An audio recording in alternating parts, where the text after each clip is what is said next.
नमस्कार और the deep dive में आपका स्वागत है। हम अक्सर जीनियस की कहानी कैसे सुनाते हैं।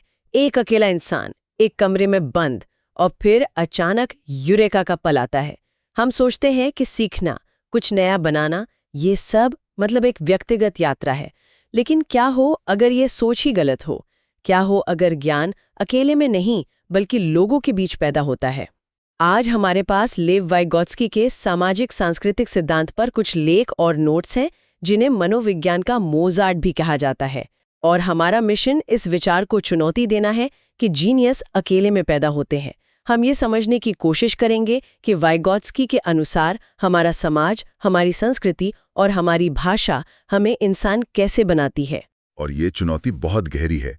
वाइगोत्स्की का सबसे क्रांतिकारी विचार यही था कि बच्चे का विकास उसके समाज और संस्कृति से अलग करके देखा ही नहीं जा सकता।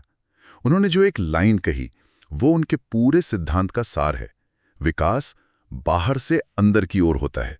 इसका मतलब है कि ज्ञान पहले समाज में लोगों के बीच मौजूद होता है, फिर बातचीत और सहयोग के जरिए वो व्यक्ति का हिस्सा बनता है।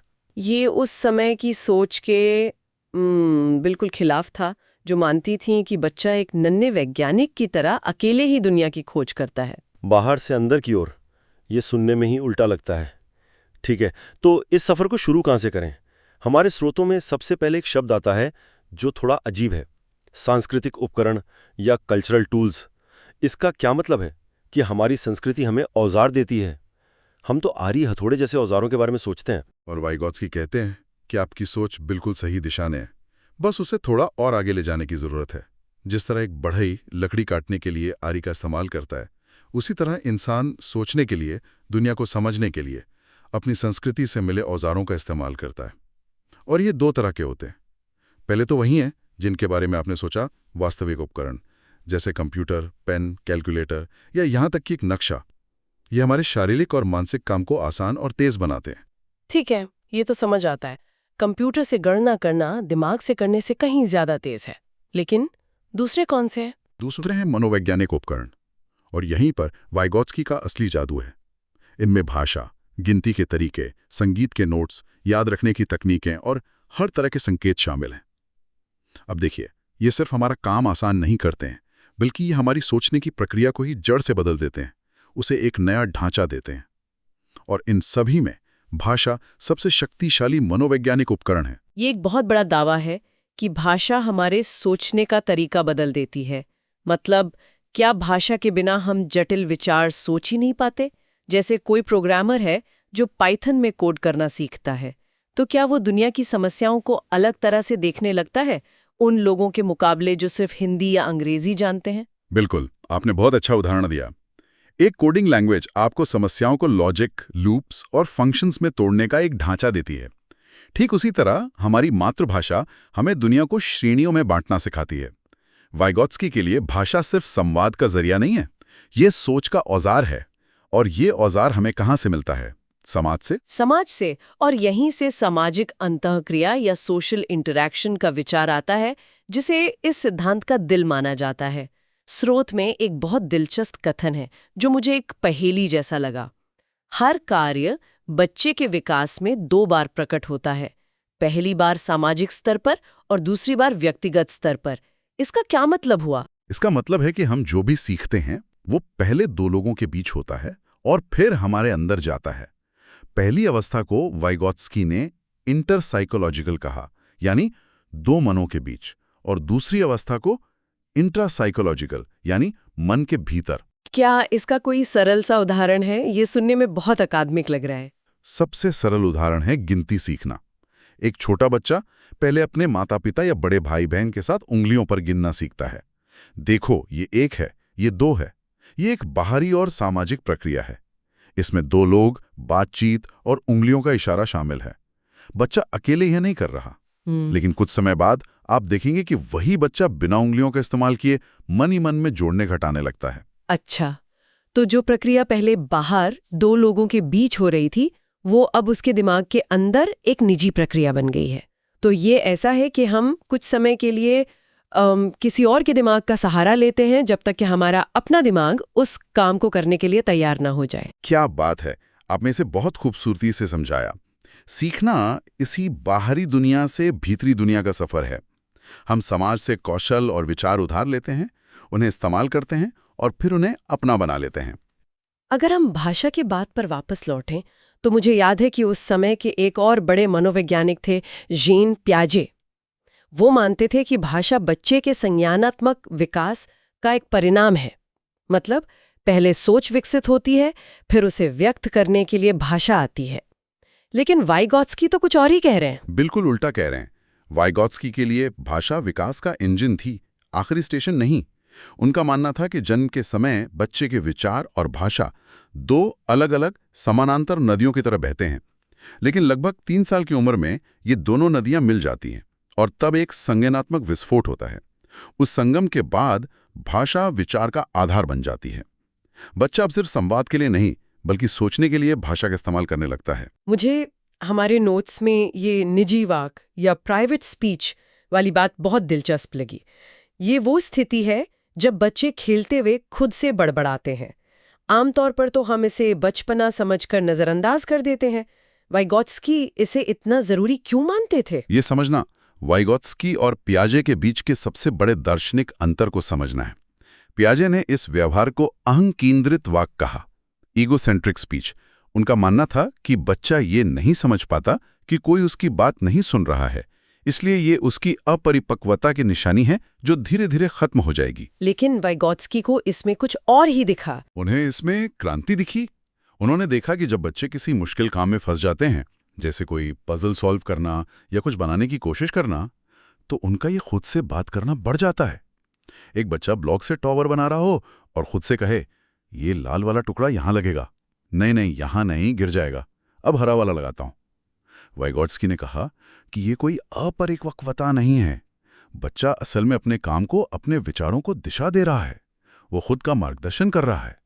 इसे वाइगॉत्स्की ने सेल्फ रेगुलेशन यानी आत्मनियमन कहा। ये तो कमाल है। मतलब जब हम किसी मुश्किल काम में फंसने पे खुद से कहते हैं, ठीक है पहले ये करते हैं फिर वो, तो हम असल में अपने बचपन के उसी आदत का इस्तेमाल कर रहे होते हैं। वो आदत कहीं गई नहीं, बस शांत हो गई है। बिल्कुल। लगभग 7 साल की उम्र के बाद यही निजी वाक धीरे धीरे शांत होकर आंतरिक वाक यानी इनर स्पीच बन जाता है। यानी जो मार्गदर्शन बच्चा पहले बोल बोल कर रहा था, अब वो बिना आवाज निकाले मन ही मन में करने लगता है।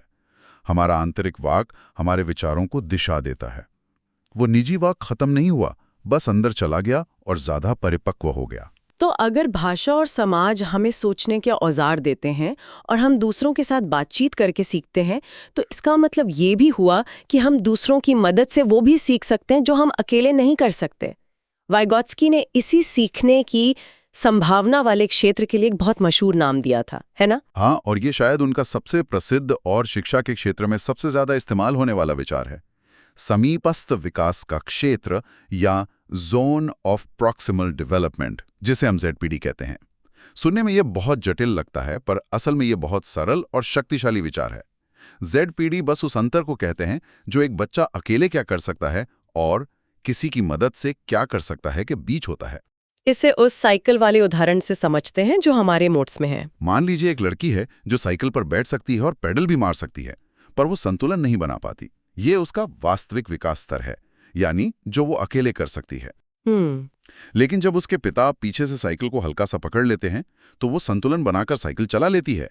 ये उसका संभावित विकास स्तर है। अच्छा। इन दोनों स्तरों के बीच का जो दायरा है, यानी पेडल मारने से लेकर बिना सहारे के चलाने तक का सफर, वही उसका ZPD है। ये सीखने का सबसे उपजाऊ, सबसे जादुई क्षेत्र है। ये तो सुनने में बहुत कुछ वैसा ही लग रहा है जैसे आजकल वीडियो गेम्स में होता है। एक नया खिलाड़ी, जिसे नूब कहते हैं, एक अनुभवी खिलाड़ी के साथ टीम बनाता है और खेलते खेलते ही सीख जाता है। क्या हम कह सकते हैं कि एक अच्छा स्क्वाड भी एक तरह का ZPD बना देता है? ये एक शानदार आधुनिक उदाहरण है। बिल्कुल। उस खेल में अनुभवी खिलाड़ी नए खिलाड़ी को ठीक उतनी ही मदद देता है जितनी जरूरत है। शायद उसे नक्शा समझाए या मुश्किल दुश्मन से बचाए। वाइगॉत्स्की कहते हैं कि असली सीखना इसी ZPD में होता है। जो बच्चा पहले से जानता है उसे पढ़ाना बोरिंग है, और जो उसकी क्षमता से बहुत बाहर है उसे पढ़ाना निराशाजनक है। असली सिखाना उस चुनौती को देना है जो मदद से पूरी की जा सके। और ये जो मदद पिता ने साइकिल चलाने में दी या उस अनुभवी गेमर ने दी, वो बहुत खास तरह की मदद है। वो स्थायी नहीं है। उनका मकसद हमेशा साइकिल पकड़कर रखना नहीं था, बल्कि धीरे धीरे हाथ हटाना था। इस मदद की क्वालिटी बहुत जरूरी लगती है। बिल्कुल। और इसी अस्थायी, जरूरत के हिसाब से दी जाने वाली मदद को एक नाम दिया गया है, स्कैफोल्डिंग। एकदम सही, स्कैफोल्डिंग।